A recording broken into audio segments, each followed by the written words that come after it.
Loving is one of our school values, and it really is not loving when we keep things to ourselves.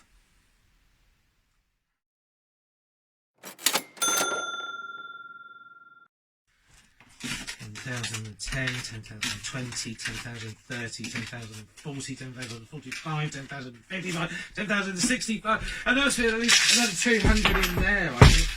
Must be about that. Oh, so much money. Father Roger, I'm sorry, but what are you doing? Well, I'm counting my money, Mrs. Butcher. I've got so much money here. I'm actually really quite wealthy. I'm really, really rich. Look at all this money. But what do you need all this money for? Well, obviously, I mean, the washing machine might break down, the fridge might break down, we may need a new cooker. I'm thinking of some new trainers. My Nike trainers I bought 6 months ago are looking a bit dirty, so I'm thinking about a nice new pair of Nikes, and that will take that much money, won't it? But surely you don't really need a new pair of trainers, yes, do you? Yes, of course I do. Yes, of course I do. I need. Well, this is what all this money's for. They just need cleaning. You don't need a new pair. No, I'm sorry. I think you've forgotten something really important. Didn't Jesus teach us something about all of this money and buying what we really need? Surely you haven't forgotten that you can't take this with you when you go. Yes, he did say that, didn't he? He did. Stories of the Bible. The parable of the wealthy man. This is Jesus. Hey-o! Who is the Son of God and the Savior of the world. While Jesus was on earth, he taught everyone about God's love. He healed many people from their sickness, performed many miracles like calming storms, and even raised people from the dead. Wahoo! One day, a crowd gathered around Jesus to hear him talk. The crowd was so big that people were stepping on each other. Hey, watch it! Jesus was talking to his disciples when someone called out from the crowd, Hey, Jesus! "Teacher, tell my brother to divide with me the property our father left us." Hold on there. Jesus said, "Friend, who made me a judge over you to decide such things as that? Be careful and guard against all kinds of greed.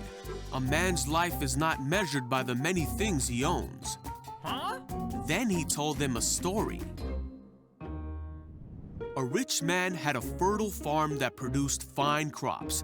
He said to himself, "What should I do? I don't have room for all my crops." I got it. Then he said, "I know. I'll tear down my barns and build bigger ones. Then I'll have room enough to store all my wheat and other goods.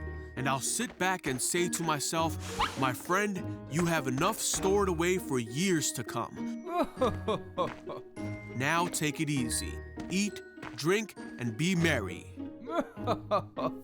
But God said to him, 'You fool, you will die this very night.' Wait, what? Then who will get everything you worked for?" Yes, a person is a fool to store up earthly wealth, but not have a rich relationship with God.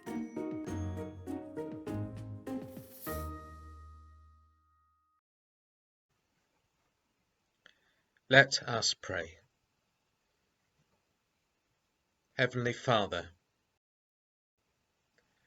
help us to lead good and loving and holy lives.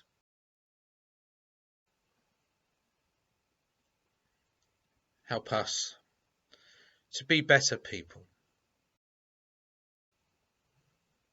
to be courageous, honest, loving, and good.